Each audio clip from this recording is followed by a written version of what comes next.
Hello, guys and gals. Me, Mudahar, and welcome back to another episode of the podcast. I got my co-host, Oompaville. I got Nux Taku. Sorry, that's Listen, there's a lot going on. My brain is fried. This week's been brutal. This week's been wild. Hell yeah. But we also got an amazing friend of the show, Chef Brian here, What the only up? professional on this podcast. How did it feel being on a show where like you had the only marketable talents? The rest of us are just degenerates. Listen, if anything, I have learned much from you guys because ever since being on your podcast, not knowing who anyone was, now I have fallen into the abyss that is YouTube drama, and man, do I love it. Dude, Oh God! it's like we the ruined ultimate this man. You have. We ruined. Yo, every podcast needs that one guy. You know, like in Pokimane, you have Brock on the sidelines that's just narrating everything so the audience knows what's going on. Here we have Brian. Okay, so the three of us are going to be talking about like random copyright abuse and crypto scams, and he's going to be like, "Please explain that," so that people can actually follow what's going on. Yeah. Well, I think this week has just been wild across the board. I feel like before I discuss anything, I just want to ask what everyone's week has been like before we get into the wild stuff. How's your week been like, Brian? My weeks have been awesome, intense, all the emotions. I literally went to a funeral this morning. Jesus rest Christ, in I'm peace, sorry to hear Jeff. that. No, he 100% would have still wanted me to come to this. He's the coolest dude I know, my cousin. But anyway, yeah, absolutely insane in the best and worst ways. Overall, better than bad. But yes, I do agree with you. Things have been bananas lately. Kill, what about you? Busy, man. Just busy, I guess. Just kind of flying through life, you know. I can feel that. I just feel tired. I just feel really tired. I haven't been sleeping good. Dude, neither is anybody. Yeah. we're all dead inside. I feel great though. I mean, nothing to complain about overall. I'm doing, grinding content, all that fun stuff. There were 3 shootings at Jewish schools in Montreal in the last week, so thank God no one was hurt. But life's been pretty great. Wasn't it the same one? 2 were at the same one. One was a different one. Okay. Damn, dude, Yeah, some guy returned to the scene of the crime, and he's still whatever. That's not for today. Let's talk about internet drama, please. Well, in terms of internet fun stuff,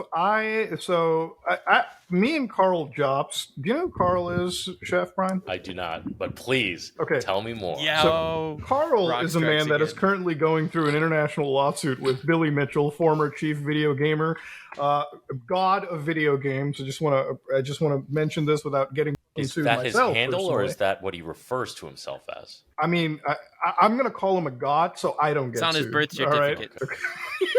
Yeah, dude. When Pac-Man was made, he was there as the first winner and only winner of Pac-Man, Donkey Kong, all the classic games, okay? So I'm going to give him the respect that he deserves, all right? God bless. Yeah. But so Carl hits me up one day and tells me that there is another YouTuber known as the Completionist. Now, this guy has been around YouTube longer than, I actually want to say, kind of all of us, you know? Like, he's like an OG YouTuber, like an OG man.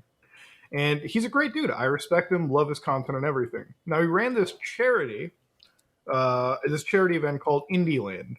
And it was where, like, gamers and, like, industry veterans, everyone got together. And, it was just a feel-good situation. And the charity that they were, donating to was this thing called the Open Hand Foundation, which assisted in dementia research, right? So there would be a foundation, you raise money, and you were supposed to be giving money to, like, these charities that he would list in the events as well in various podcasts. Now, me and Carl did something that an IRS auditor probably should have in like the last couple of years. So since 2014, we read through every single filing. I think I know. And found out that they took money in. They spent some of that money for whatever expenses, but they wrote $0 year after year for all the contributions to charities. Meaning, according to the filings, they donated 0% of the money to the charities. That's brutal. And also, like, awesome. this is a very well-reputed YouTuber. Right? This is if Logan Paul would have done that, we would have all been like, okay, it was Logan Paul. That sounds like a standard charity, though, isn't it? Like the meme is like most charities don't actually do anything good. Oh yeah, I mean, don't get me wrong, charitable organizations. There's a reason why I don't trust most of them. Yeah. But like when I see like a YouTuber do it like this, it's insane. You know, it's like it's a wild story. And I'm not gonna lie to you. Even when I was on IRS.gov, like I had to look at the URL like 10 times. Like I was doing one of these, like. Am I being fucked around with? No, it was actually from the Internal Revenue Service.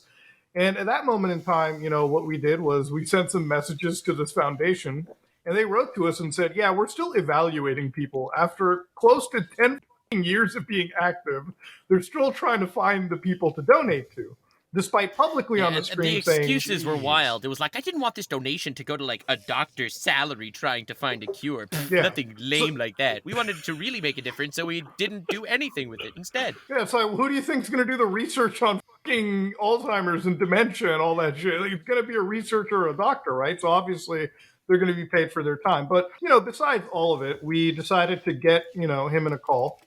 And I'm going to say for the record, it might, if there is any legal team in the state of California, they all have unanimously come together and said you should never have taken a call. But and this is what I'm going to say for the what did he think was going to happen when he walked into that call? So I'm going to explain the fucking nature of this call. So we communicated to the charity. Carl wrote to them, and they responded to us days before. Right, me and Gerard had this call with each other. So they knew that the call was coming. So I wrote to him on Twitter because we're mutuals, right? I'm like, hey, this is a pretty serious situation. You mind having a call? He's like, yeah, sure. Let's have a call. Now, here's the real fucked up part about it. He's like, I'm in meetings all day for hours. So then I knew, I'm like, oh, shit, he's probably going to talk to a fucking lawyer, and I'm not going to be able to get into a call with him later. This is just a lost fucking cause. Hours later, he's down to talk. So in my head, I'm like, no lawyer?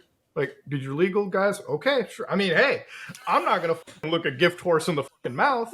We get him in a call. We have a call. We have communications. And I stated, I'm like, listen, this is a recorded call. You know, because I didn't even have to say that because I live in like Ontario and this is a one-party consent state. But I just said it. I'm like, this is a recorded call. He asked. I'm like, it's recorded. There was some stuff we kept out because it was too personal. It wasn't germane to anything.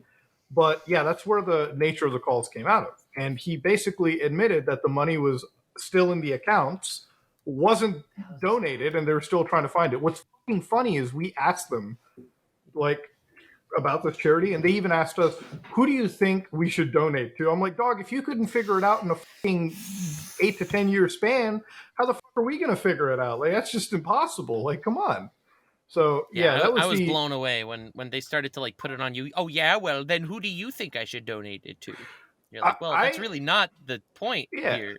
Like to me, I look at it and I'm like, this is incredible, like negligence. And remember, you got to understand, negligence doesn't mean that you're legally clear, right? Like negligence just means you're stupid. Stupidity doesn't absolve you of any possible criminality, which it seems watching it and reviewing this over and over again, it just keeps getting worse. And there's been no public statement to any of this. So we're just kind of sitting over here fucking, you know, the longer it is, the longer they take, the worse it gets. So I was really trying to put myself in that headspace, okay? Let's say you're doing something like this. Don't you know that it's A, potentially going to put you in jail, and B, definitely going to get you called out, at least on YouTube, which is why I think he joined your call altogether, to try to assuage your fears and get you to not post the video? Like, that was the point, ultimately? Yeah, I really did feel like it was a guilt trip thing, because he kind of made it sound like this was going to be some petty drama, which it isn't, right? Like, you know, I would say on a scale of like, I don't think this is drama. What do you guys think? Do you guys think this is like petty, you know, beef or like no, this is a crime. Yeah, and who knows? Maybe you calling out the completionist will get every other person that's planning on doing some sort of charity scam to actually give money to charity. I don't know. It's like 100% that it's a scam. Well, I mean, the money hasn't gone anywhere, and he's been claiming on record, like actual streams. We have a clip 10 days ago of him on a podcast with his buddies, and he details this organization and who they're directly working with, which is a false statement because no money was ever given out. And according to their own written statement, they're still evaluating people that they're working with. So it's like, gotcha. Now, is that so? Is there any has there been any proof of it being used for like personal reasons? No, and I don't allege that period because all we've seen is operating expenses. And Okay. if you look in their schedule, which you have to post, all they've written is one general line that says expenses. So it's not itemized or anything. It's just written as expenses. Now, Nice. we're YouTubers. We run a business, right? That's how I do my taxes. Yeah, like okay, we all run businesses. We all do tax write-offs. Am I not mistaking myself here? Oh, all yeah. of us do, right? No doubt. Do Yeah. we all? Lot. Yeah. So do you just write fucking expenses at the end of the year in your taxes and God, send no. that shit over? Mike, Obviously right. not. hell no. What? It's like receipts for equipment, receipts for flights, receipts And for this has been going on for things. 10 years. Since 2014, that it's been officially given its license. And how Yeah, is that it definitely not? does not look good. Length. Yeah, no, that guy's an absolutely. I mean, but what boggles my mind is how has no one audited him in this near 10 years until then? That means everyone is in cahoots. Well, that's a question that I had. I'm like, because in their own letter to us, they're like, because they tried to like fucking call us out on something. They were like, don't you know that we would be legit because we've been operating under the IRS and the FBI and they haven't investigated us yet? And I'm like, bro, the FBI is not God. The IRS is not God. Yeah, there's no benevolence. Yeah, like they don't like as soon as you do something wrong, they don't immediately flip on and just start, running after you. This isn't Did like you a video actually game. say that to him? And did he drop a shit the moment you were like, they're still there? Like, you basically are admitting that you're fucking frauding, have a fraud of a charity. I mean, yeah. It got to the point even in a call where it was like, where it just got to the point where I personally feel like he was more worried about his public persona than he was worried about making things right. Because a lot of it was like, what do you want me to do? And I'm like, donate the fucking money. It's as simple as that. You don't have to ask the question. You just donate the money to the charities you said you were working with. That's the only fix. You can't just write a check to a random charity. Now you have to actually reimburse who you were working with. So that means going back, looking at each and every single stream and going accordingly, making amends. But the thing is, a lot of viewers made really good questions. One of them was, if you looked at their filings, they just kept their money in like a non-interest account. So the money has lost its value since its inception over inflation. Like it's lost a considerable chunk of its value, not to mention the expenses. So it's like, no matter what, that's gross. Yeah, disgusting. Nobody was helped. And if you want me to be like a real extrapolative individual, the only person that benefited was Gerard, because it's the good press you get from running these events, the viewers, subscribers, the algo boost, everything, right? Like if you want to think of who actually benefited, it wasn't the people with dementia, Right, obviously. That's the really shitty part about this too. And what's really wild is like some of his like former collaborators came out and pretended this was like gossip, like tabloid journalism or just basic drama. And I'm like, dude, last time I checked, tabloid journalism meant like you can't defend accusations like this with I know him and he's a good guy. Yeah, like this one idiot came out, and Pro Jared is his name. He's just like, this is unfounded claims. They didn't even get his side of the story. And I'm like, if you spent 10 minutes watching my video, you would hear your friend's voice in my video having a call with me. I don't know how much more professional you want me to get, okay? Like, there's just nothing I can do to, like, satiate some of the... Because here's the thing. Some people who, like, are really on this guy's side, and he is, like, I want to say, I was a big fan of his content. I liked his videos. I thought some of them were pretty good. But there's just no excusing this behavior. And I'm going to say it like it is. Caleb's one of my very, very good friends. So is Knox. If Caleb, you ran a charity where you didn't give money for 10 fucking years, I would be one of the first people out of the gate calling you out if it turns out that everything was ironclad against you, As anybody should. And you should do the same for me. Like, there should be no fucking past just because we're friends. You mean you wouldn't help me scam? I mean, no, I wouldn't. I mean, I think about it.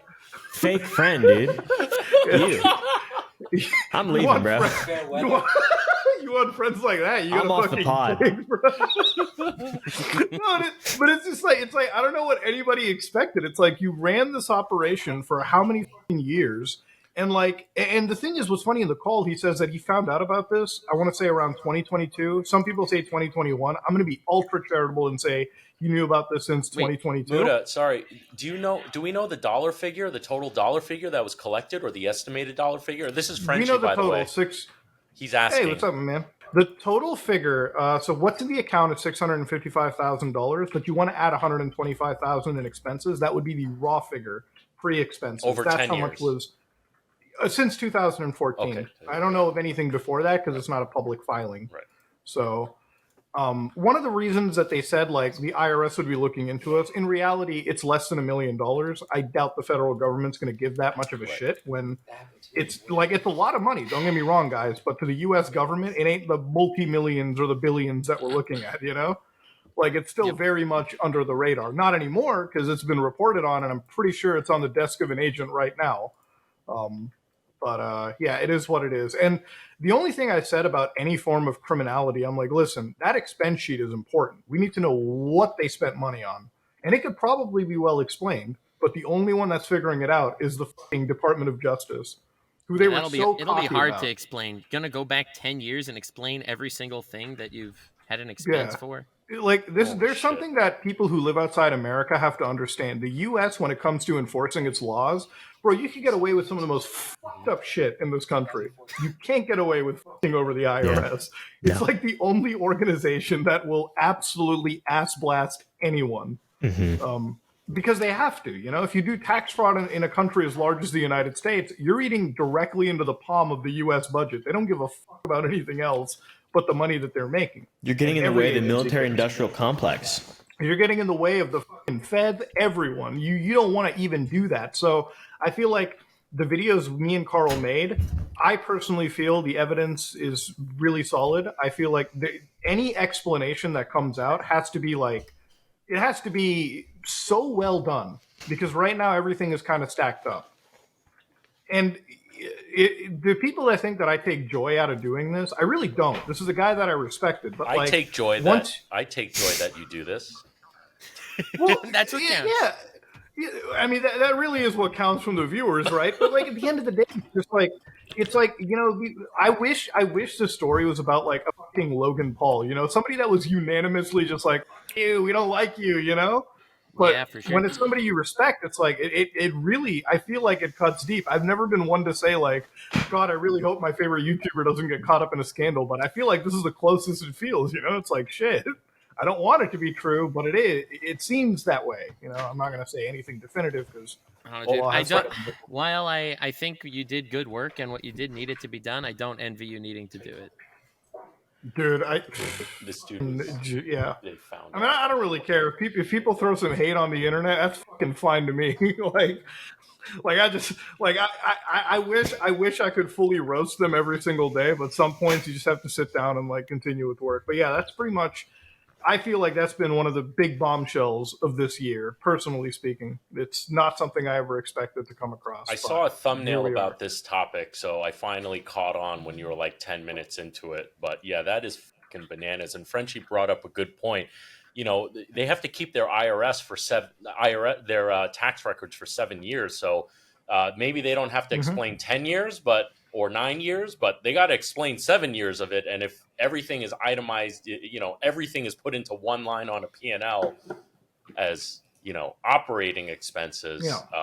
They got a lot of fucking paper to sift. Well, what's really funny is like, so they're running this 501c charity, right? I looked at the account, and this is the part I cut off from the video because I feel like it was bloating up the video's runtime. But I looked at their accountant on file.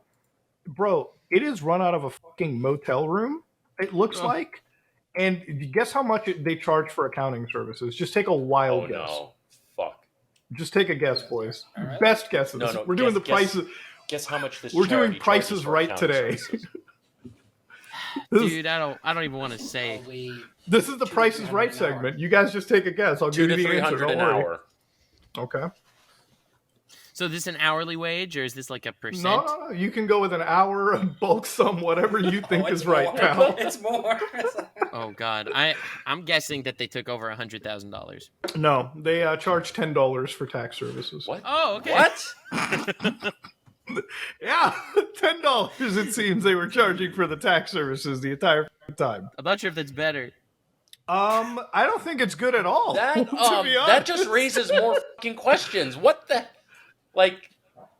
What? Yeah, I know, dude. Trust me, it's such an insane story. The more I look into it, that I personally feel like with how insane they've treated it, it's probably going to be like a fucking Netflix thing down the road too, of how not to run a 501c. No, but like the grossest part is that he kept doing it. Like he claims that he never touched any of the money, right? So, and maybe that's true, maybe it's not. No one knows. But let's assume that they didn't touch any of the money.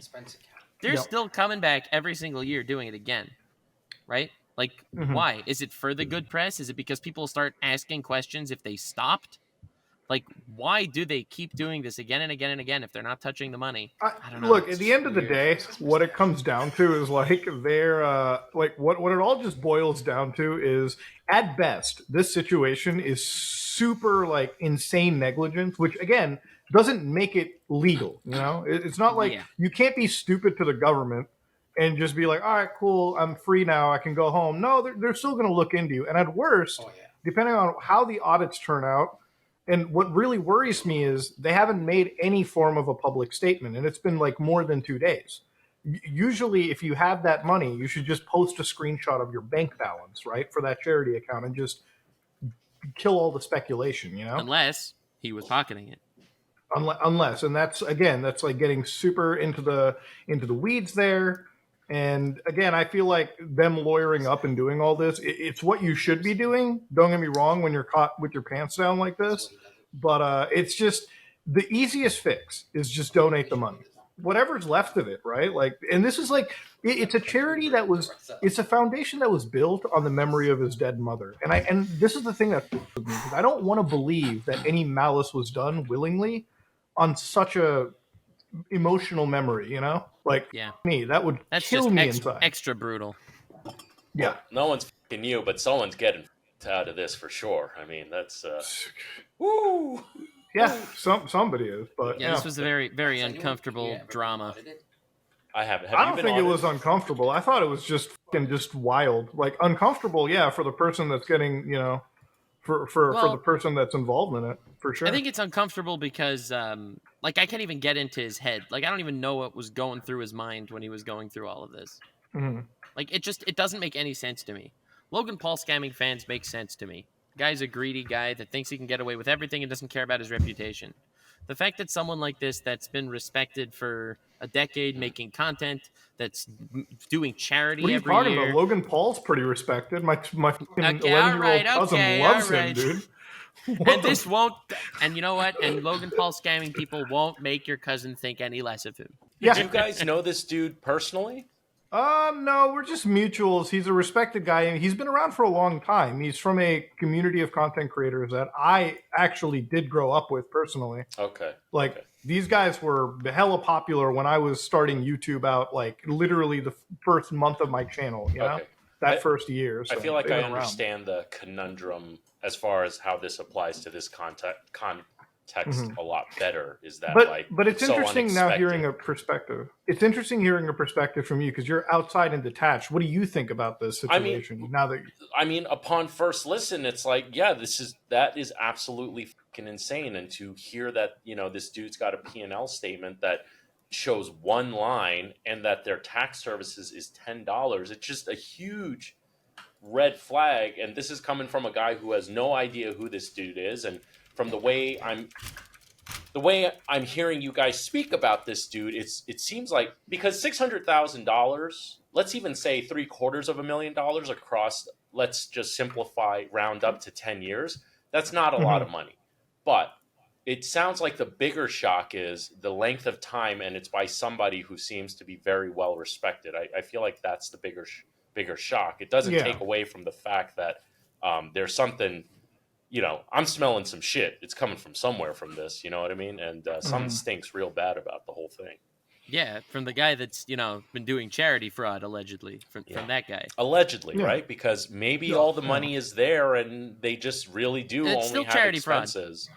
But to Mutahar's point, if it's been 2 days, yeah, I would just fucking take a screenshot of the bank account and be like, no, money's still there. It's stupid if he didn't put it into an account that collects interest, but some people are with money like me, or I was. Am I not supposed to use the R word? I'm sorry. Some people are. No, it's good. We love it. It's great. Can we bleep that out? Is that too late to bleep out? Some people are challenged as far as financials. Like fiscally challenged. I don't use the word. I know you don't use the word. I mean, to me, you're absolutely right. This is definitely a fiscally challenged moment, and I don't know, man. We're gonna have to find out. Like, by the time this podcast comes out, we'll have I hope have a statement. I'm hoping sometime during filming we probably get a statement because it's been more than 2 days. But it's either that or he will disappear from the internet entirely, never to show his face again. Okay. Does this podcast get tagged? Hashtag IRS. Yeah. Is the IRS getting tagged in this episode? Dude, the amount of fucking defense force, why is this nosy person acting like an IRS subcontractor? I'm like, bro, I just brought the story to you. Why am I getting shit on? What, am I bad for calling out it? Dude, and this is the thing I have to say. I'm like, bro, I pay taxes every fucking year. All right. I pay taxes in fucking both countries. I cover, I have to. It's part of the fucking system. So it's like, at the end of the day, even though I'm not even a fucking resident of the United States yet, I'm still getting overpaid. Yeah. I don't know, man. If he was just committing tax fraud, I that's okay, whatever. I don't care if the government does, whatever. But charity fraud's so much uglier. I mean, that's I don't want to touch. But the good news is that's not the only scam of the week. Did you see Pokimane's newest brand? Oh, the cookies! Oh my god! What? White label stuff. Okay, all right. This week's been insane. Caleb, you know about this one? Yeah, the Mina cookies or whatever. Yeah. So I have nothing against Pokimane. I've never interacted with her, I think, ever. But she released these cookies that are actually healthy and tasty and exactly the same as a Costco brand cookie. Are they actually healthy though? I don't know. That's what she said. I didn't figure it out. But the point is, it even has the same name. They're both called Midnight Cookies. She just changed the brand and tripled the price. Okay, yeah. Allegedly. And then it's the white label shit then too. Right? That's what you do. The white label is identical, except there's 3 milligrams of vitamin D in hers, which is hilarious. Micrograms, my bad. Wait, okay, so we got some food people in the call. Does that make a fucking lick of difference though? The 3 micrograms of vitamin D? I figured I'd bring this up because All right. So let me get this straight. So this chick, this lady, this female, she released cookies and she allegedly took Costco cookies, rebranded them as her own, charged triple the price, but didn't even bother to rename the cookies. She used. So here's the thing: the cookies are renamed. No. The cookies aren't renamed. She changed the brand name from whatever the Costco one was to Mina, right? Which is hilarious because a Mina bird is a bird that copies whatever you say, which is just hilarious. I feel like that's way too on the nose. I think so. It's the defense is that they're not actually 3 times because the ones from Costco are $9.99 or they're $7.99. Wait, I forget what it is, but it's a pack of 3 that's 3 times more expensive. So you get 3 times as many packages of the product, but the serving size is different. So it's 30 cents more, I think, or something. Hers are 30 cents more per serving. So they are more expensive, not that much more expensive. But that's the price you pay for 3 micrograms of vitamin D. No, but the funniest part was when she promoted it, in her launch video, she was talking about how I'm so excited to tell you about this, that we have made it's this brand new product that has vitamin D. She specifies the vitamin D. Also, vitamin D, that's 120 IUs of vitamin D. That is going out in the sun for 15 seconds. Yeah. That's crazy. I think this is giving me more vitamin D than the Mina cookies. To be able to change your blood levels of vitamin D, if you have low vitamin D, you have to. Also, if you take vitamin D without K2, it leaches calcium from your bones, so it's bad for you. My guess is it will come to light at some point that she was manipulated by the Mina company that approached her. That's my guess, and that she had no idea about the Costco stuff, which very well likely could be true. Who knows? But do you remember? This is the same thing that happened with the blue light thing that Valkyrie did like a year ago. Dude, or I whatever. love that skin cream, bro. It was the What same fuck? exact situation where it was just promoting something that was the same as something else, right? Yeah, and well, she was also promoting the blue light shit, which doesn't really do anything. Yeah, like her like this is the thing about like these weird YouTube products, and I'm gonna call it like Pokimane as it is. She like postures as this girl boss lady, you know what I mean? Like, fucking, I've got tons of brand deals. You know, I'm like I'm a real business magnate when it comes to these choices. But like, dude, the business that you're doing is just another fucking white label product that like every YouTuber gets to do. You know what it is? These are like turnkey operations that like a company comes at you with like a week ago. Right. They tell you, hey, you want to make a fuck ton of cash? And all you have to do is say yes, make a few social media posts, and you're in the fucking gravy. Like this isn't a business like, let me tell you something. We're working on this like skincare in the background, right? It's taken us a year to come up with, and that's because we're not white labeling anything. We hired an individual to properly formulate our own proprietary formula, right? That shit takes a year to do. It takes a year. It takes a significant financial investment, and it takes a significant legal investment to do. Which, if you want to posture as a business operator, then you should actually be doing business operations. Like Caleb, you run Sour Boys. It's not a fucking white label product. You have to do it's an entirely vertically integrated business. You have to do every facet of it yourself. Mm-hmm. Okay, and it's just like I understand this a lot better now. It's so because Frenchie brought up a good point. This happens all the time, especially in our industry. A chef just throws their name onto something. But in essence, it's not a business for them. It's some kind of licensing deal. So it sounds like the conundrum is that she's talking herself up like, she's mega boss lady, that this is super healthy. This is to make your life better, but it's rebranded Costco cookies. So therein lies the horse shit that she's serving. Yeah, it'd be one. Listen, I would have no problem if she worked with like a fucking company to make actual like independent, like her own cookies. And she could price them whatever she fucking wants, because it's like, oh, it's clearly like a new product. It's a unique product. Go for it. But it's like, it is probably one of the most egregious cases of white labeling that I've seen, where you have marked up the price more than like fucking luxury brands have done. Over what? Gamer cookies? And this is the thing that I hate about it too. It's like gamer cookies drive me insane. Oh, what do gamers not do? Go out in the sun and touch grass. So what do? Let's make fucking cookies that gamers are going to be getting their vitamin D from. Bro, also kind of 3 micro games. Also, something that just drives me crazy is people trying to make unhealthy shit healthy. Yeah. It's not healthy. It's not in no world are you ever going to be able to make a cookie that's. You might as well just eat normal cookies. Like exactly. They're more expensive. Crack open some Oreos. Just eat some fucking Oreos. What are you like? It's such just marketing nonsense. Just eat steak and salad if you want to be healthy. There you go. Or happens fish all the time in restaurant shit. People claim that this is healthy or this is better or this is better because it's flown in from here or raised by some elf and or people who order fish at the restaurant instead of the steak. Meanwhile, put a stick of butter into it to make exactly. Yeah, how many times do people order fish like, oh, this is healthy, but then the fucking sauce is made of butter? Like, everything's bad for you. Everything good is bad for you. Just live life. I love that we have you here today, Mike. Well, like just eat in fucking moderation. It's like people that are like, smoking kills. No shit. Depression kills too. Okay, everything kills you at some point, but just do it in fucking moderation. God damn.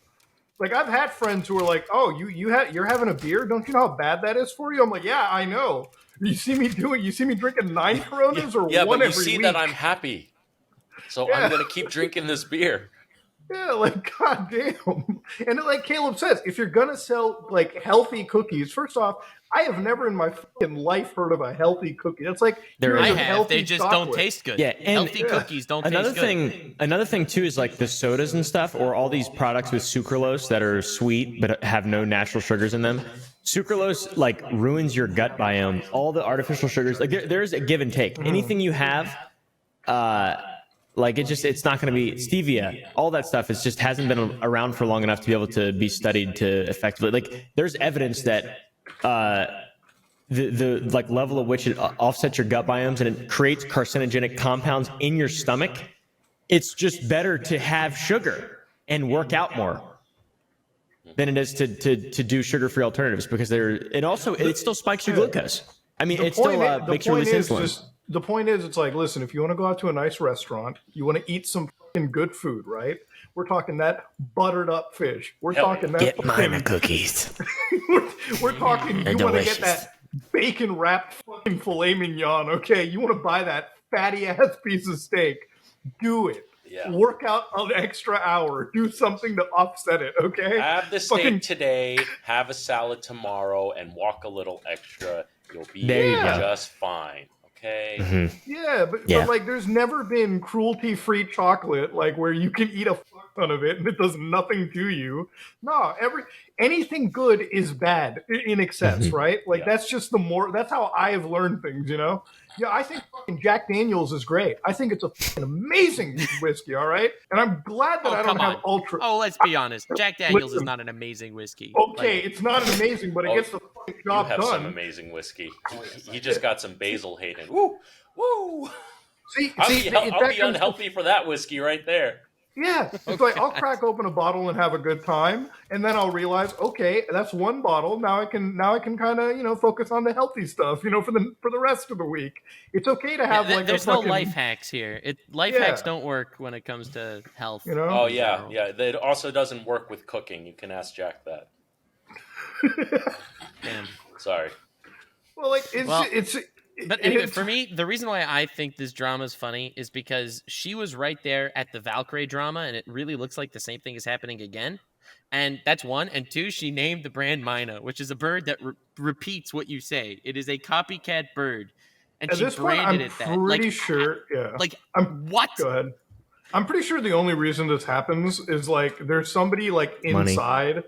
Well, money, but there's somebody in there who works behind the scenes to add these little blurbs of jokes involved. Bro, generally, if it involves someone who has an influence in the product or in the brand or whatever, it is just because they can make money fast. That is the only reason that they're involved in that, is because it's an easy way that they have to put no effort in, and they can just be attached to something and then make money with the least amount of risk possible incurred. Yeah, and also someone else is the face of the company, so they'll take the fall if something happens, I just think, because I'm sure every single one of you gets emails in your inbox all the time. Hey, make plushies with us. We can make amazing plushies. You'll get a cut. All you have to do is promote the plushies. Everyone will love it. Yeah. Oh, yeah. Well, literally Brian, any brand ever. You must be getting licensing stuff by some of these food brands that want to I'm not quite license. there yet. It's starting, stuff like that is starting to happen more to me. Not to have myself licensed, but certainly have my involvement in it. Frenchie has definitely experienced that much more than me because he's much more established than I am. But something I tell all my cooks today is the hard thing is usually going to be the better thing for the long term, right? So the easy thing you do today may make the immediate future better, but the hard thing will probably give you better long-term results. Mm-hmm. And deals like this, to me, where people just kind of slap their names on it, nothing wrong with it, but you have to be a lot more careful, because then if you don't really look out for what that message sends out as to how it involves your brand, and if it's something like health and wellness and stuff like that, and then you're putting out this cookie that's rebranded or allegedly rebranded from Costco. I mean, that's I don't know. That just shows got vitamin D, bro. Come on, it's gonna save your life. Yeah. Also, to be able to change the blood levels of vitamin D, to actually have an effect on your vitamin D levels in your body, you have to doctors will prescribe 10,000 IUs. You'd have to eat all the cookies that they have made to be able to get that many IUs of vitamin D, which is still in the realm of healthy. Yeah. It's it just makes no sense. Yeah, it'd be one thing if you made a gamer drink or something with that level of vitamin C or some shit added into it, maybe. Those shots that you buy at a Trader Joe's or something, maybe. But it's a cookie, man. At the end of the day, I don't think anybody that's scarfing down on gamer cookies even gives a fuck about the vitamin D health problems. And also, you have to supplement K2 as well with vitamin D, or you'll be fucked. She should have made a cookie where they piped in chocolate that says, "Eat me outside," and then they just are reminded to go outside and eat this cookie, and they got their vitamin D for the day. That she probably would have been. That would be more effective. Yeah, that would have been. That's what they call macrograms. Yeah. What do you want her to make, like a fortune cookie that you crack it open and it just says "Go outside, fat ass" or something like that? Exactly. Like, I'm looking out for you. Yeah, like your reward is this cookie for going outside. Yeah. Right? Then it's Can we take this moment to just shout out sour.gg, where you can get all of the best candy in the world, ethically made. It's unhealthy, but it's delicious. This is what I love about like Caleb stuff. Caleb, do you ever sell your candy as like a health candy? No, it's candy. There you go. That's all. It's candy. That's the point. He doesn't say that it's gamer candy. He just says, "Listen, it tastes great. You eat too much of it, you will get fat." Sugar is bad for you in large doses. So yeah, but like that's the thing. It's like you may, but that's the thing. It's like an honest sell. That's what it is. I don't understand why it's so insulting that like to the gamer audience, because you might as well just be like, "Hey, listen, you neckbeard fat fuck. Please, God, get some vitamin D. Here's some cookies because I know your ass isn't eating a fucking salad." You might as well just say that. It's so it's like a condescending product too. She should have made a product where the box it's a box of cookies that only opens up in sunlight. You know, and that's the reward. Dude, that's the game, right? And now it should be like a fucking shock therapy box. Like, when you crack open like some Oreos from the top, it's like you immediately get shocked. It's like, go outside. Like, it should be that. It should be something like cookies are not going to do a damn thing. It's a box of cookies, and there's just like a whole bunch of cookies in there, and one orange slice. And then that's your vitamin D, C or whatever. So, just for clarity, by the way, the cookies, the Costco cookies are 9 cents a cookie. Her cookies are 25 cents a cookie. That sounds like triple to me, homie. But this is all allegedly, right? So far, this is all alleged. That right there is true. No, that's just a fact. That's factual. Yeah, the servings are that different. Okay. Yep. Her the alleged cookies part is that they're actually the same, and it could be a coincidence that they're both called the same thing and have the same ingredients. Like that. That could be a coincidence. They're not the same because her cookies have 3 micrograms. But also, I genuinely wouldn't be surprised if that just is in there from like flour or something like that, and then they just were like, "How can we set this apart? Oh, we'll just add a nominal amount of vitamin D." Dude, just because it's in there, you don't have to. If you watch her promote it, it's hilarious the way she keeps mentioning how it has vitamin D, so it's good for. That bothers me.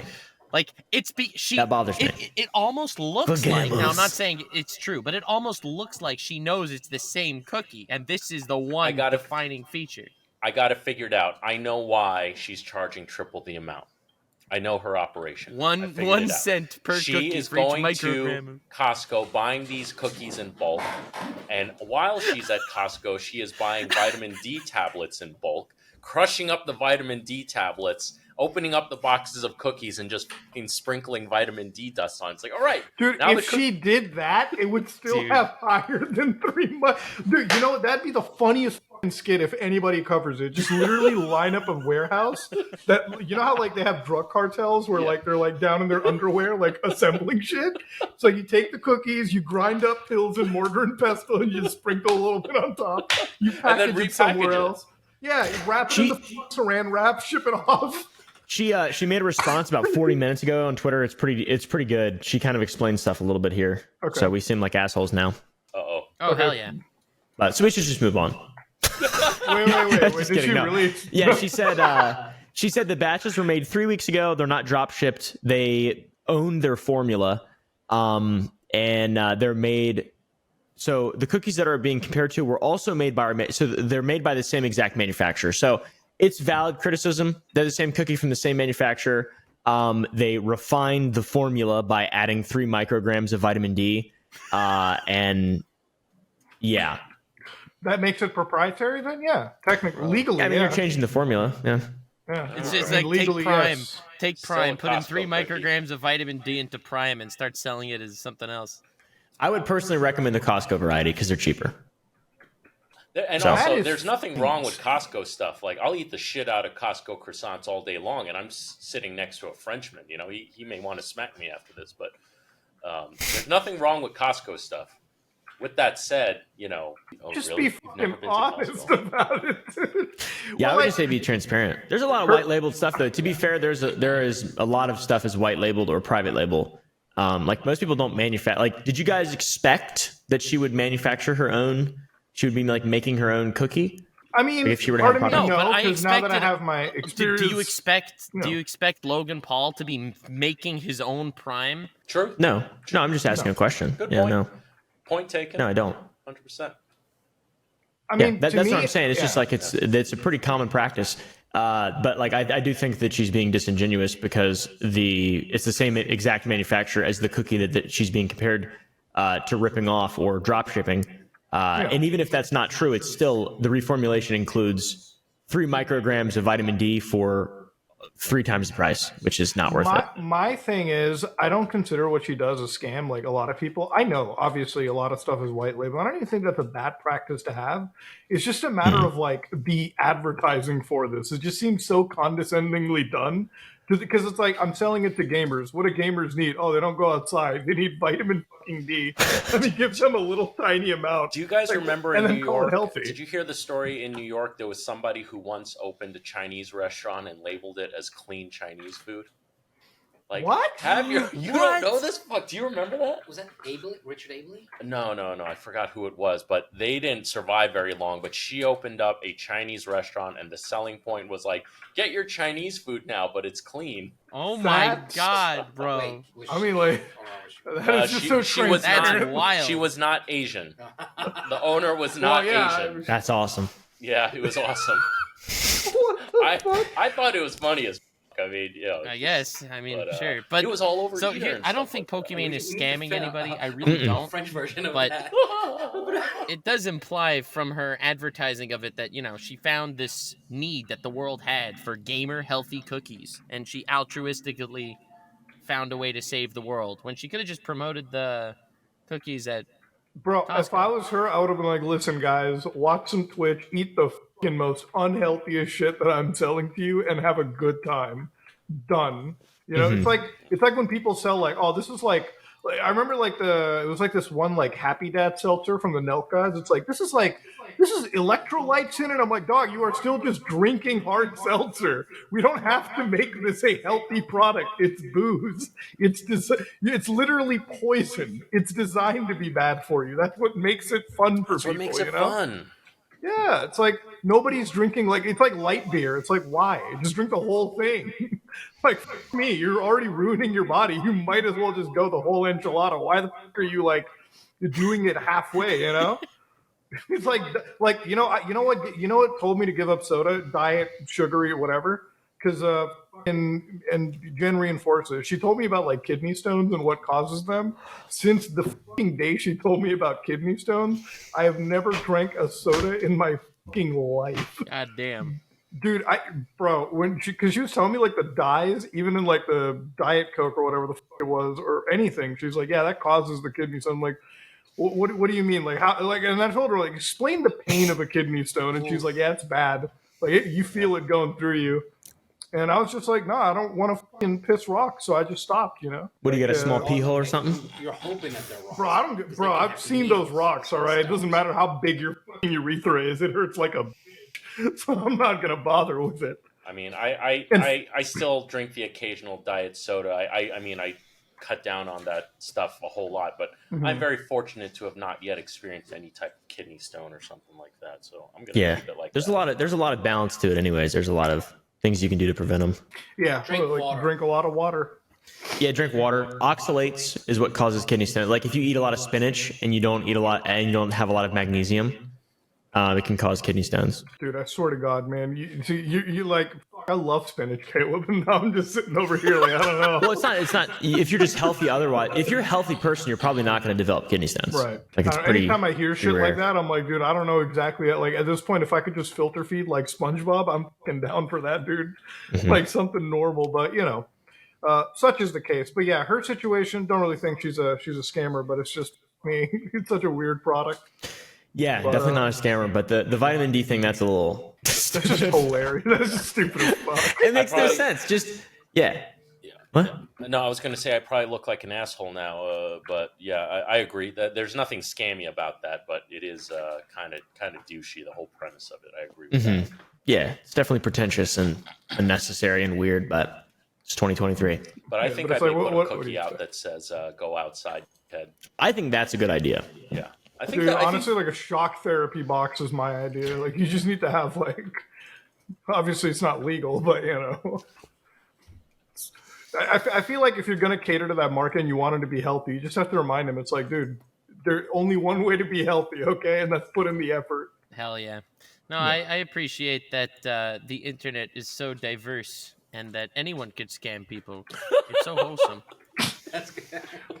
Dude, this is the thing about like influencer stuff. It's like what you said, Brian. It's like obviously there's some deals. You got to think about the long term of everything, you know? Fast money is not good money. Fast money's not good. And I think that this will probably succeed. This product that she has will probably succeed, and they'll probably have more flavors in candy. Or sorry, I'm just got candy on my mind. I don't know if you heard that, but Frenchie said that scamming is no longer just white collar. Yeah. No. Especially now with the influencer era, 100%. Yeah, it's easy. But the thing is, like, even if you're like a content creator, it's like I get not being a professional and everything. But it's just like, dude, if you're going to take any deal, you got to have like, you don't even have to have like a big team. Just like a fucking consult with a lawyer is like all you need from time to time, you know? No, that's especially if it's like one of those long ongoing deals where you're selling a product. You have to make sure that your product is, legit. Yeah. I mean, but you're promoting a mobile game. Okay, it's a mobile game. They're like PR companies that closer. There are PR companies that will push you, and they're that their ideology will be like people have a short memory span, so it doesn't matter what it is, sell it, make your money, and then move on. Yeah. So a lot of people fall for that. Yeah, I mean, you'll get the one company that's like, yeah, human beings are fucking stupid. The public is dumb. Take advantage of it. As sad as it sounds, it's true. It's like how many people come up with like some of the dumbest shit, and there's like no consequences. Like it's one of the reasons why I just don't ever really care about helping people that have been fallen into like influencer financial scams. It's like, there's only so much warning that one can give before a lot of the faults actually fall onto the human being. Right.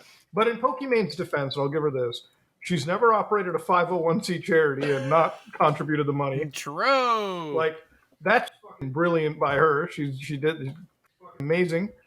She's also never sold Pokecoin. Back to the charity. So we're still waiting to hear if like the money is still there, right?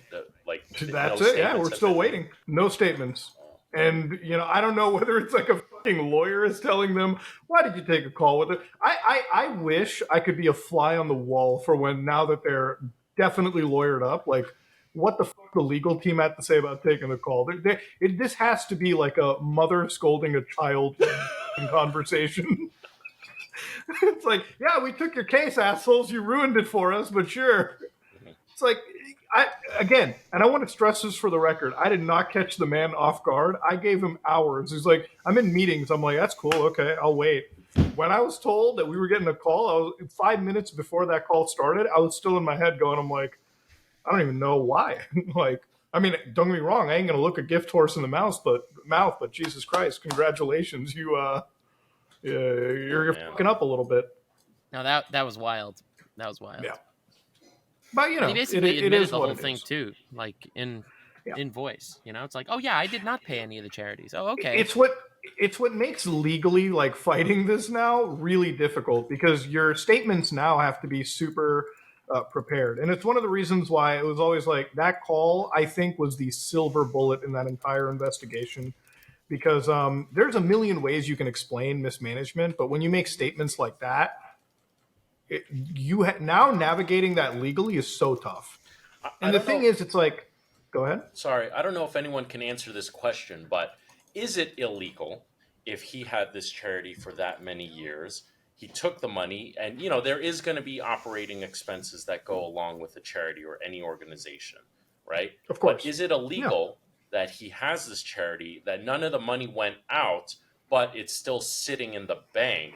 And he says that he's still looking for the right place to donate it to.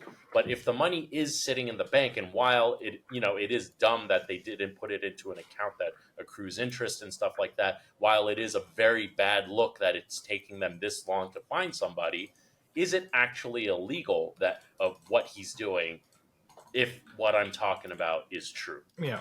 So the way that we have the law and the way it's defined, and for full context, I'm not a lawyer. I'm not a prosecutor. I have no idea about the wordings here.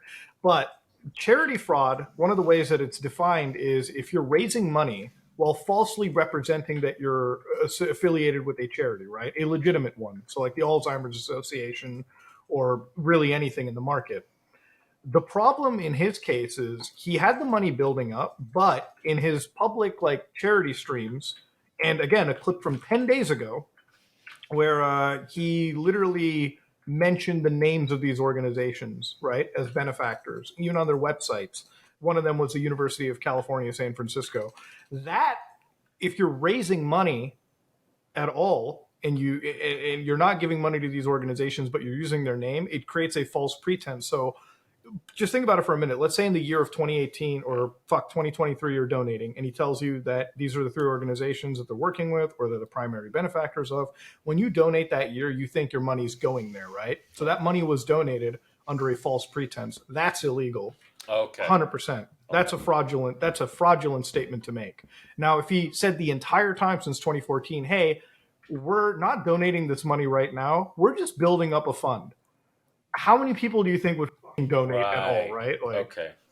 Yeah, because if he was 100% truthful, there would be no story, right? But the story here is, we all thought the whole time there was actual money being donated, but now there isn't. And I think it's a little bit fucking insane of them to write in a response to us, we're just looking for charities, and again, I never mentioned this to anybody. This is brand new information, but we're looking at the California versions of their filings. And then the California versions, Gerard, who kind of appeared hands-off, is listed in the director role as somebody that is looking for charities. So this is somebody that has an active role, according to these filings. Holy shit. So this just keeps getting worse and worse. My God. Yeah, and the thing is, if federally, it's not going to be look, at least state-wise, and for all the shit that I give the state of California, rightfully so, one thing I can absolutely give them mad respect on is when it comes to charity laws, finance laws, they don't fuck around. They are probably the most stringent state when it comes to this kind of shit. And it's insane that he ran this in the most stringent state in the union, if this was in I don't know, I feel like every state's pretty good, but California is just they got fucking Arnold Schwarzenegger working on the fucking charity front with how the laws are enforced. So they don't fuck around with that shit. Their Attorney General of California is going to be getting a ton of reports, and you can file a complaint right now, especially if you're from that state, which a lot of people are. What is the chance that because I watched the video and saw a lot of this stuff and just trying to think from an outside perspective. What is the chance that it's truly, how long are you allowed to just not donate money when there's more to this question? How long are you just allowed to not donate the money that's been given to you or apply the money that's been given to you when your reasoning is we don't know where to put it and we can't figure out where to put it? What is the litigate or the legislation there? So from what I understand, you can pretty much do it indefinitely as long as you're very upfront about that you're just looking for a benefactor. And the problem is that they're not. They're not. Yeah, but the other thing is, to the point that they run the same charity again. Last one was such a huge success. Every year they do this again and again and again. And they make those statements of them. But and they keep saying that they need to do this because in honor of his mother. It's but on that point, Caleb, one of the important things is the 5% rule. And I don't claim to be a charity tax accountant expert on this, but there is a portion of your endowment, your net worth, that you have to contribute per year. Now, some of it can be offset by operating expenses, but again, they literally just itemize this as expenses, so we don't even know if those expenses can be used to offset the 5% rule. Point is, 0% was given. So if you look at it penalty-wise, it's not good at all. Like the fucked part about this is the money was lost to inflation. That's true. So there's less power that money has. And the other thing is they do, from what I understand, have to pay some fines to the Internal Revenue Service. And that money, again, if you subtract the loss to inflation and the fines to the IRS, the people who are suffering from dementia get less than what they should have. The people that donated money, they donated when their purchasing power was higher than, what it has to be now when it's given. It's a fucked up situation, no matter how you look at it, right? There is the biggest loser in this are the people that are suffering from these illnesses. And I don't have family members that have dementia or Alzheimer's at all, like any of that. That's not in my family. But maybe that's another reason why it messes with my grandfather had horrible dementia and Alzheimer's. Mm-hmm. And it was just, it's like lying about donating to a charity that's fighting it is just brutal. Well, of course, it's gonna fuck with any, and it should. Even if that money wasn't gonna go for research, it could have went towards care, right? Like primary care, like nursing. Mm-hmm. So there's people that lose their jobs over taking care of a loved one because it is literally a full-time job. It's more than a full-time job taking care of somebody like that. So that money could have went towards providing nursing care for families that just couldn't afford to do that, but it didn't. And that's, again, no matter how you cut it. And this is what I hate when people say this is like petty drama or something like that, right? Or like you're out there to catch an own on somebody. I'm like, no, in a million years, I'm sitting here hoping that the story wouldn't be true. I've said this even in those videos. I'm like, dude, I wish this was some weird dream, right? Because again, the real losers in this situation are not crypto bros. They're not people that are stupid with their money. It's people that are suffering and they need that money in order to fucking and also live. I think people don't realize, they think that you go after something like this for the views. You could make some video making fun of Sniper Wolf for the 100th time and make just as much money with the views with zero research, right? Yeah, 100%. And I don't know. I mean, I'm just so grossed out by the whole situation. I really hate the whole scam.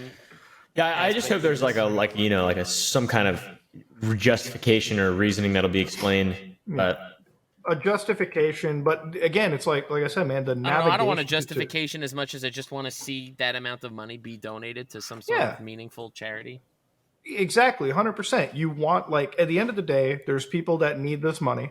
And again, I think the explanation that apparently because of administration fees, which, yes, it's true that sometimes for charities, you have to donate a significantly large amount to have your charity as restricted. I found that out too. But $655,000 is more than enough money to make a fucking serious difference, even if it's not finding the cure. Because I think the notion is, it's like, I want to give this money when it can absolutely find the cure. Bro, it's not a video game. This isn't like fucking an item you're purchasing in a game where, like, you donate a certain amount and you find the cure for, like, cancer, right? Like, this is reality. This is real life.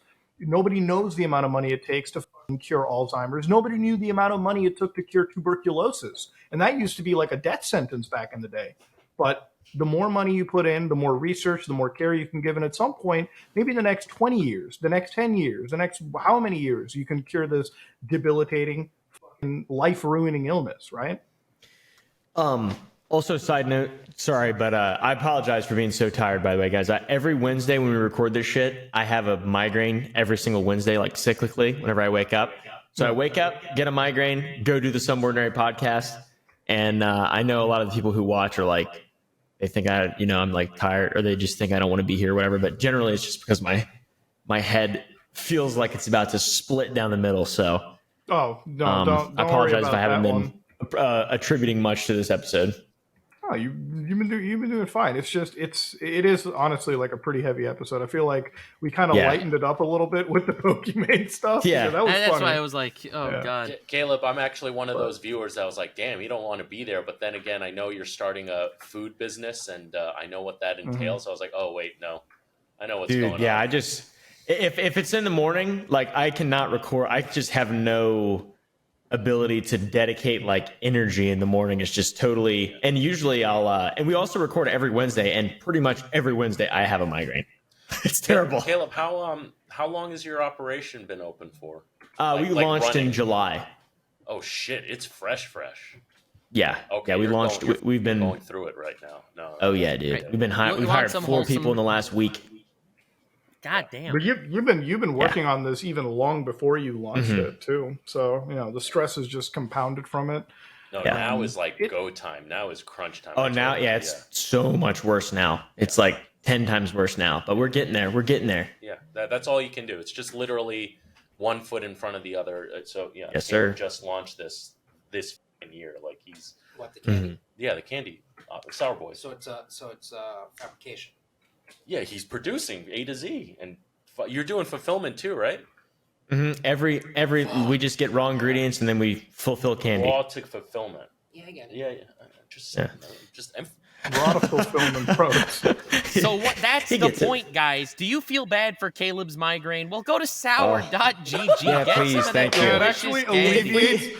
Yeah, if we every purchase, I get a little lighter in my head, dude. Also, if you guys notice, whenever I never yawn ever, unless I'm getting a migraine too. So if you notice me yawning during a podcast, it is because I have a migraine. I think that's like a precursor to migraines. People yawning. If Caleb yawns, go to sour.gg right now. I don't want you guys to go further harm our podcast co-host.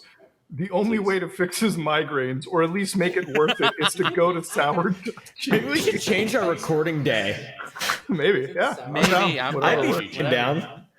Yeah, I mean, anything that works for you, man. I don't want you to fucking come in with like migraines and everything. Guys, you want some nice, wholesome drama that's not at all negative towards anyone at all? The fact that Marvel Entertainment tweeted, "Don't miss the #1 movie in the world, now playing in theaters everywhere. Get tickets to the Marvels."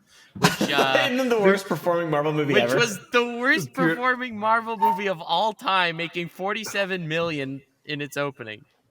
Dude, full thing. I've never watched a single fucking Marvel movie after that Avengers dropped. After that, all the wind was taken out of my sails. Iron Man, I love Iron Man still. Yeah. I just don't know how that movie performed so bad. Like the Marvel? It's impressive. Yeah. Like, is it that bad? Well, from what I heard, it was very bad. I don't know. It was very bad. Marvel's like they introduced the multiverse for no reason. I heard there's like a musical scene in the movie. What? There's a musical scene? That sounds awesome. Is it a Bollywood movie? A little bit on that spectrum. Yeah. Oh no. That sounds great. Because I know Captain Marvel, like there was a lot of people just don't like Brie Larson either. I think, right? Yeah, people that's hate a her. thing. I don't know. That's funny. Like people don't like her, but I didn't like. Anytime I see her, like I don't understand the hate that she gets because I just don't really like. I don't see her in a lot of movies. Like the only movie I've seen her in was that Captain Marvel movie, which I was like, I guess it's okay because I went to go watch that because a homie brought me in. Otherwise, I had no interest. I'm like, I guess I'll see it because Samuel L. Jackson's in it. I guess he's cool. Well, did you guys hear about Will Smith's assistant? What? Wait, did you guys hear about Will Smith's assistant? I had no idea what the. Yeah, please enlighten us. I saw this last night. I just started laughing hysterically. Will Smith's assistant came out and I forget the exact wording, but it said he got his asshole murdered by another actor.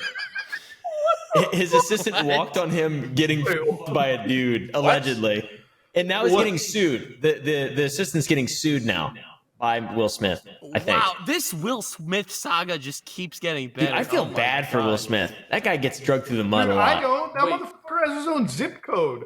I take a few scandals and then I had my own zip code. That's a good point. Good point. Damn. I don't feel bad for anybody. Dude, I don't feel bad for anybody that the fucking U.S. Postal Services has its own designation for. It's like, yeah, that's a primary address to us. That's not a fucking batch of addresses.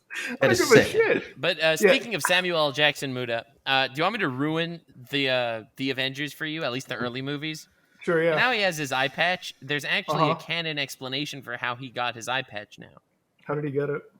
He was playing with a kitty cat, and it scratched his eye out.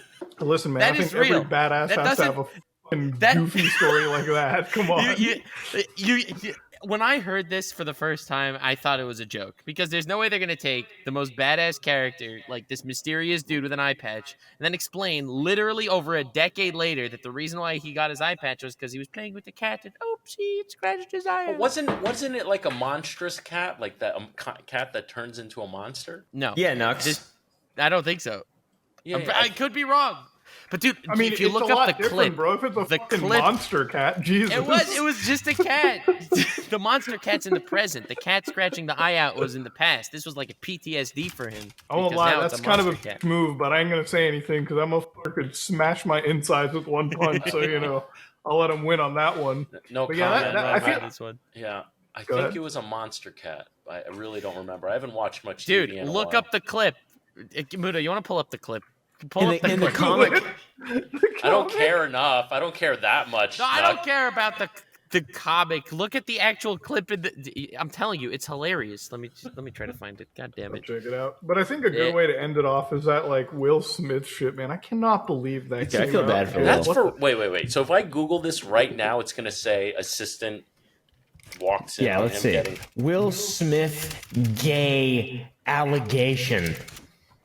Which is so the- weird. that's I too, see this about that's too- Barack Obama, and it's like I see this in the news, and I'm like, do I care? I Like, believe the Obama one though. I mean, That's his own brother saying it. Is that it? Obama's brother comes out, dude. All It's right, just it's one of those things where it's like, yeah, go ahead. One There's day the clip. ago, wait. Jada Pink. I wanted to see what happens when I Dwayne just Martin. type in Will Smith. Jada Pinkett Smith says she will always be by Will Smith's side. There's nothing about. Go ahead. No, I saw the clip, Knox. Did you see the clip? I did. That At like sparked 30 some bad seconds in, memories. where it's just like a little cat, and he's like, "Oh, it's Yeah. a little cat," Yeah. and then it just Yeah. scratches it. Here, I'll put it in Fucking chat. stupid. It's a TMZ thing. Oh, I love TMZ, dude. Very reputable. Oh hell yeah! Man, I used to be more focused on fucking sauce reductions and shit like that, and now I'm looking up if Will Smith is getting hammered by some dude and getting ousted by his assistant. Thank you guys. Yes, Dude, sir, dude. I feel so bad for this man. Honest to God, it's like shit. You know, what fucks me is like my favorite movie is iRobot, and I just have to see all this Will Smith shit on my Oh fucking like man, news feed. That was my favorite fucking movie, and now it's all ruined. Well, It's you know, it's 2023, man. Like, whatever. Let the man yeah, live. let him enjoy. Yeah, let him enjoy my whatever the God. hell he wants to live at. yeah, but I dude, feel- this quote is vicious. I opened the door to. Is that Dwayne? To Dwayne's dressing room, and then I see Dwayne having sex with Will. There was a couch. Will was bent over the couch, and Dwayne was standing up, killing him, murdering him. It was murder in there. Jesus, That's vicious. dude. I love how this sounds like the most fucking like what was that 50 Shades of Grey shit that I've ever seen. Like, God, somebody was being real descriptive with it. But honestly, I really do. I don't understand the point of some of this. Like I just don't understand like kicking this guy in the weirdest ways. When I think most people should look at these stories and be like, so what? Like it's the man's life. Let him live what he lives. Yeah, I've seen yeah. so much shit about people bringing out his personal life and his wife doesn't do anything to make it better because she brings out like a new scandal every day. I'm like, dude. He's just a guy being every time I see him, like he's just some goofy dude. Nothing that he does is like ever malicious. He just gets kind of dragged into these situations. I think he needs a fucking friend. I think he just needs a dude to like fucking hang out with and have a good And time. I could be that friend, Will. If you're watching this, don't Yeah. be afraid to reach out. Yeah, dude. You know what Will should do? He should say, fuck all this nonsense, this TMZ. Make iRobot 2, bro. Make the fucking greatest sequel to the greatest movie ever. And don't let anybody get in the way. Follow your dreams, Yeah. buddy. Listen, Just I- play my Fortnite stance and watch is- Mark Ass Brownlee. Will, you do What are you you, saying? buddy. It's 2023. No one's stopping you. You have fun. You know what? I Be don't give a yourself. fuck about what TMZ's saying about ass pummeling. Enjoy it, dude. Live your life the best way possible. And It was anybody that's murder like, in there. yeah, anybody that's taking this like in a way to like ruin this man's life for what? I don't understand. There is so much more important shit in the world. Okay, Yeah, like 100%. charity fraud, like an actual Why would you serious bring it back to situation. that?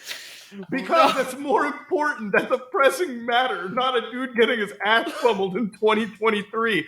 Everyone gets their ass pummeled in 2023, okay? Whether it's by another guy, by the government, figuratively. by YouTube, or by whatever, you know? By copyright abuse? Bro, exactly. I see a copyright abuse thing falsely filed. I feel like I got fingered in my ass, all right, without asking. You know, see, come on now. Everyone gets fucked, all right? It is what it is. Dude. But you know how you can make your life just a little bit better? Just going to sour.gg, picking up some delicious thanks, candy. Guys. Thanks, guys. It's not healthy, but it is tasty. I'm in the middle of it. Oh, you're in the middle of it? Okay. Yeah, I won't lie. It's actually really, like, before I ended, it's actually really good candy. I went through, like, every bag that I had. Good. Someone actually got mad at us the other day. They're like, I can't believe you made fun of Prime and then you use non-renewable palm oil. We do use renewable palm oil, but I just didn't realize it was important to, like, say that. Yeah, it's like, all right. Like, all of our ingredients are, like, the highest quality stuff you can get. And like we just don't. Most of it's organic. It's all halal and it's all like kosher and stuff. But Caleb, you don't have to answer this if you don't want. But I mean, like, you know, you're saying you're buying this strawberry flavoring with that compound, which at this point you probably know more about candy making than both of us put together. And we've been, you know, in the food and beverage industry for decades. But how costly is that? Like, what's the size drum or bag or whatever of this flavoring you buy at a time for a production like yours? So it's all made to order. Okay. It's all fresh. So there's a minimum order quantity. For the minimum order quantity is a 5-gallon pail, and that's what it's like 8 pounds a gallon basically for water weight. And so how much does that produce? That's like 20,000 bags of candy. Oh my something like that. God. Yeah, 5 gallons, but that 5 gallons is like $3,000. Are there any like micrograms of vitamin D in there? Or There definitely are. But guess what? It's not our marketing to think that that's a big deal because it's not. Yo, guys, you may have thought that this was just your regular old candy, but this is gamer candy. This is candy gamer for candy, dude. You know what makes it different? Fucking what? Nothing. Well, okay, if you were to make gamer candy, would it just be fucking caffeinated? We're on the verge of making gamer candy, and it will have taurine, ginseng, vitamin D. No, it won't have vitamin D. We're experimenting with it. All that stuff is like very not heat stable. Most things that are healthy for you are not heat stable, so it's hard. And you know, candy has to cook at 212 degrees until you reach a specific moisture content, a low moisture content, like between 7 and 13%. I want all the viewing audience to like really understand like the operation that Caleb's doing on the scale that he's doing compared to operations like ours, Frenchie's restaurant being significantly bigger than mine. Like if I make an R&D mistake, at most it's probably going to be $50 to $100. You know what I mean? But to like buy a minimum purchase quantity like you do for one single ingredient at $3,000, like that just fucking boggles my mind, dude. The worst is the dye.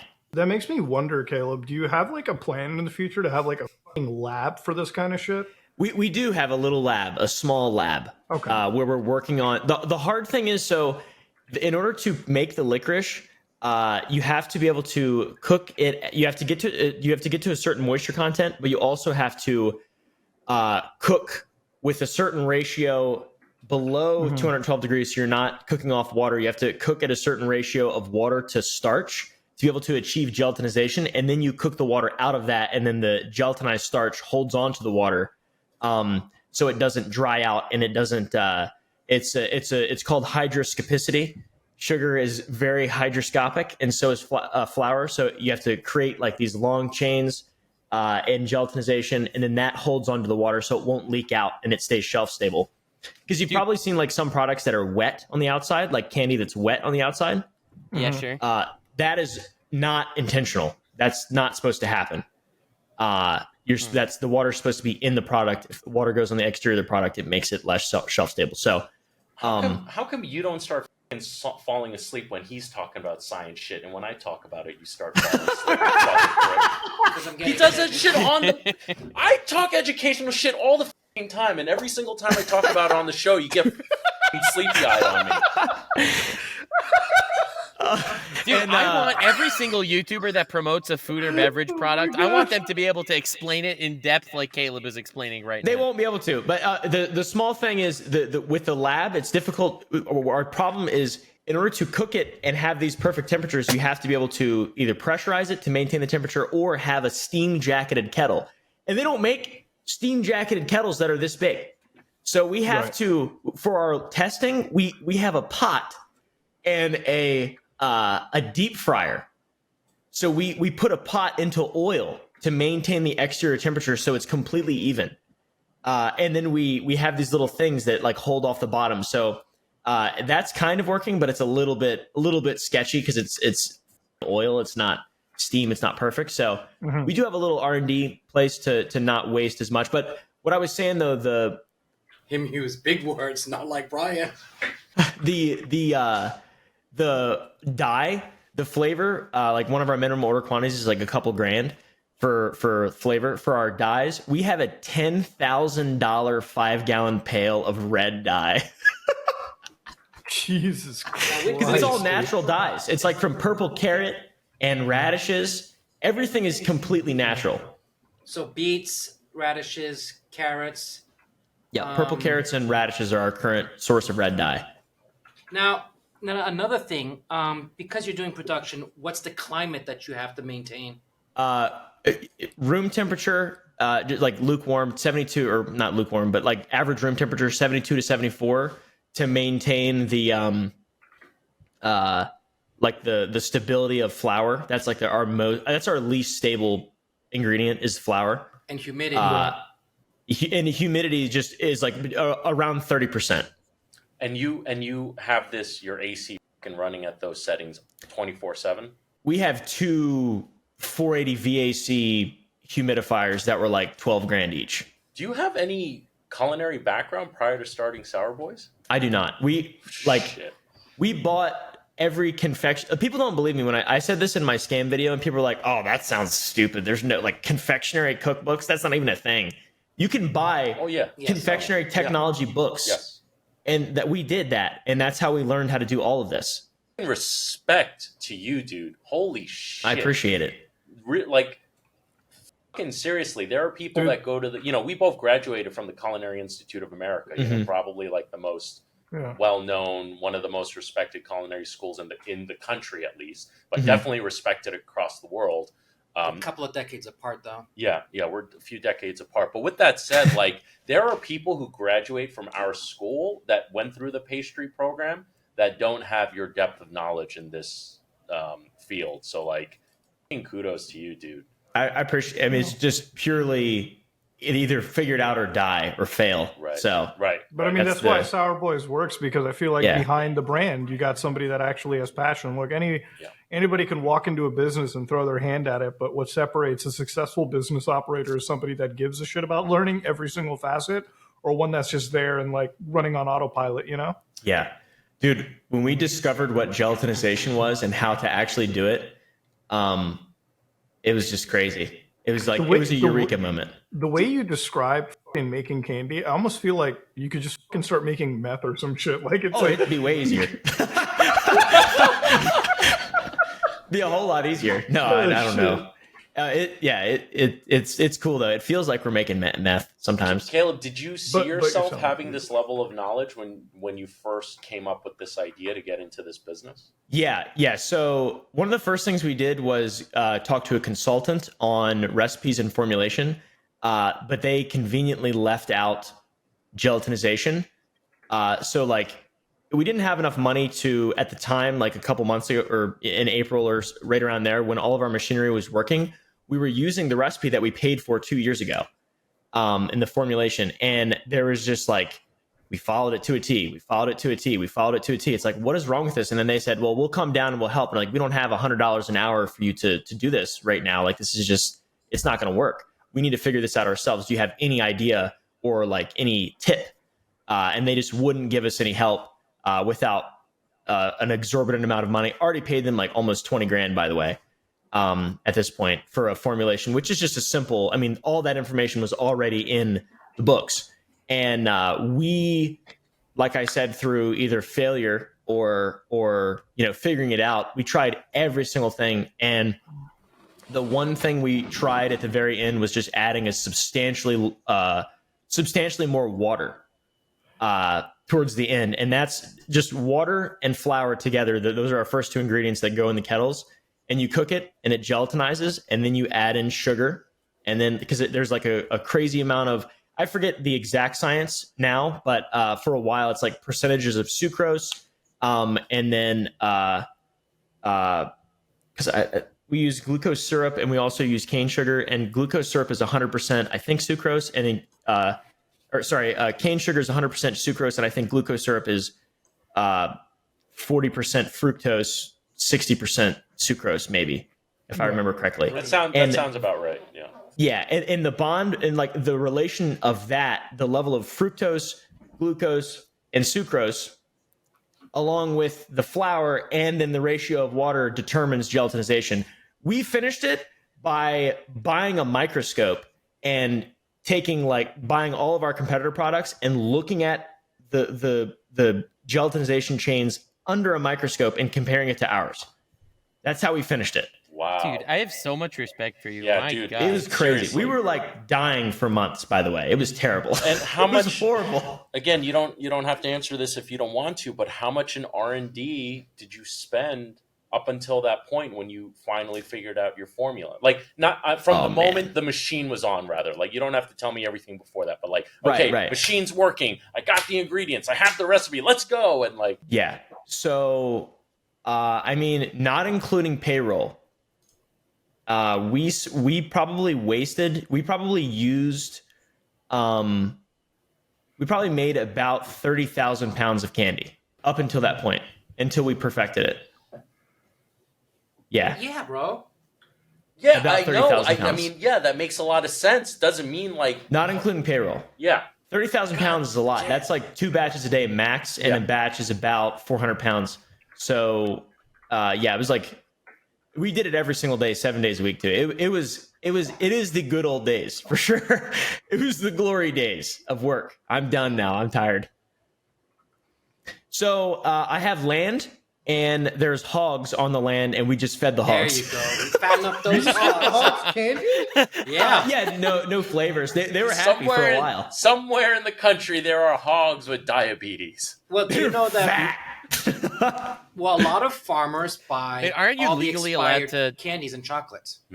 Yeah, we did. My dad has a good relationship with a bunch of ranchers, and they did buy some. Well, they didn't buy it from us. We gave it to them, but like some different flavors of it, and they would mix it in with their chaff and all that for, I think, dairy cows. So because it was no malic acid, no citric acid, it was just flour and sugar. Well, shit, beef man. I mean, farmers will can- definitely buy. Dude. They love this stuff. Muda, this guy, this Caleb fellow, he's awesome.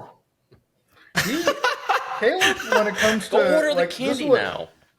this is what the thing I love about like Caleb the most is like and this is what like Jenna's always said. It's like, because she's like a nurse by trade.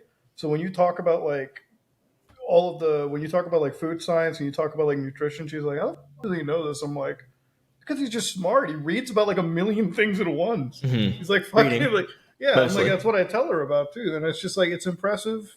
And I am personally very proud of you as a friend that has Appreciate actually it. managed to stick through with this stuff and make it see. Because look, a lot of these businesses that start, I feel like when I first heard about Sour Boys, I'm like, oh, you could just white label this or something, right? But then when I heard about when I heard about the operation, I'm like, dude, like I was like, in my head, I'm like, either he goes homeless and he's turning tricks on Skid Row, or he's a fucking billionaire.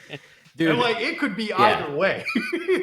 yeah, well, one of the things we're actually considering is not to so we have our own product and we have our own recipes and formulations and everything.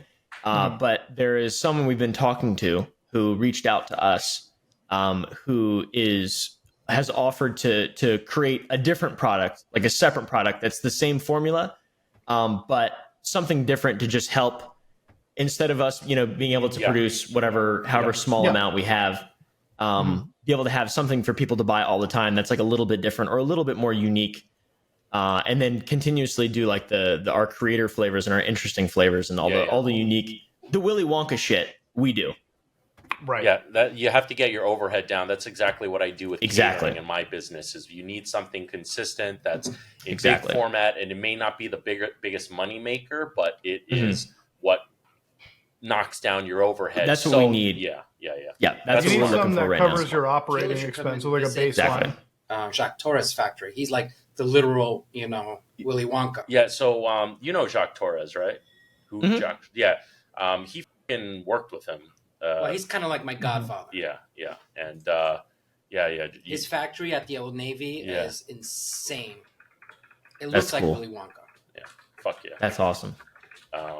Yeah, dude.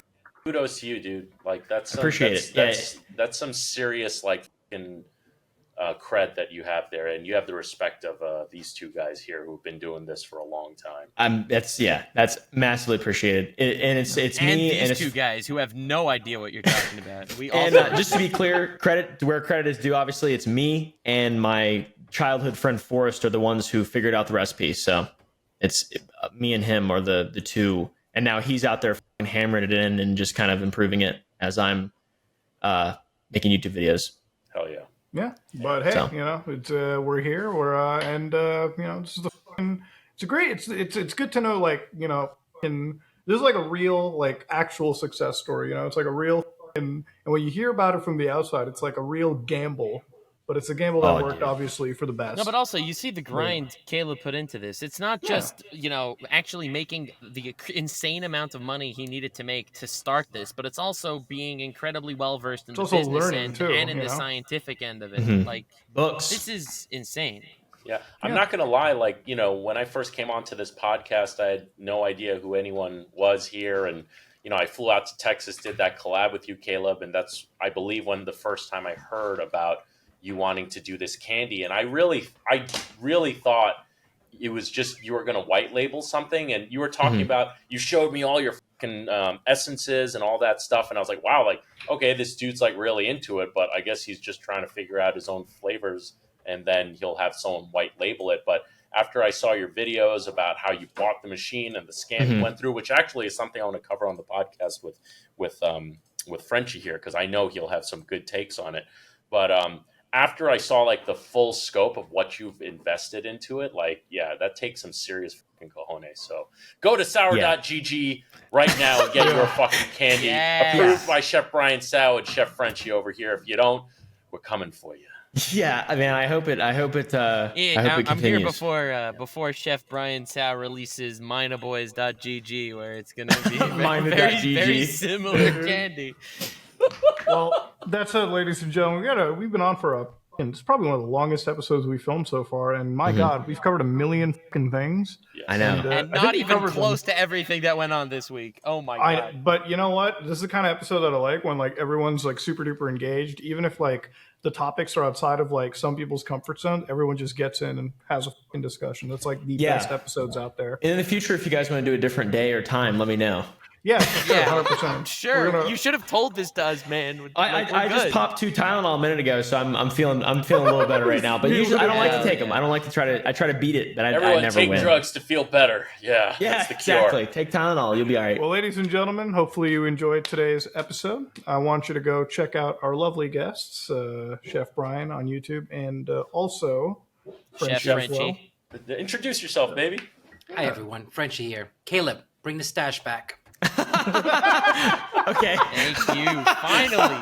Yeah, honest to God, dude. Real quick, I want to shout out. If you bring your stash back in the original way, I'll make my stash, because it will be stash twin. Oh yeah, dude. Shave that. Let it grow down a little bit. That's going to be Christmas. I want to be able to twirl it. Hell yeah.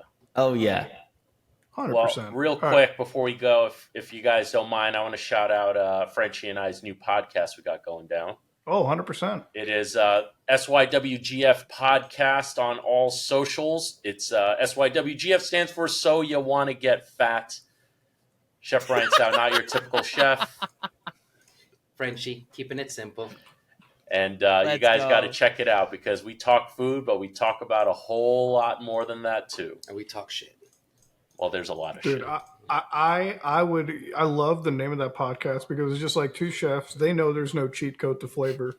They're just gonna give you what you can want. That's damn straight. They're gonna put three micrograms of diabetes on your plate. They're like, you'll get your vitamin D coming to the restaurant, but after that, we don't give a fuck about anything else. Dude.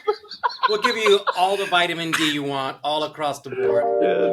You That is got not the an patio, get efficacious some dose. vitamin D while you're eating, but other than that, we don't give a shit. Well, ladies and gentlemen, if you want to check out Oompaville, he's got his own channel, brilliant stuff. You can check out Nuts Talker as well, too, also brilliant stuff. And my God, if you're a star for content, I'm always there, ladies and gentlemen.